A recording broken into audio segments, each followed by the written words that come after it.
What's the meaning of chessman?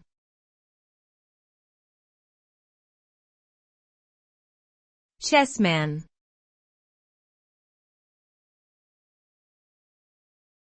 Chessman.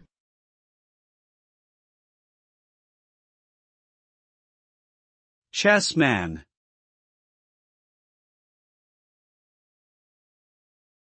Chessman.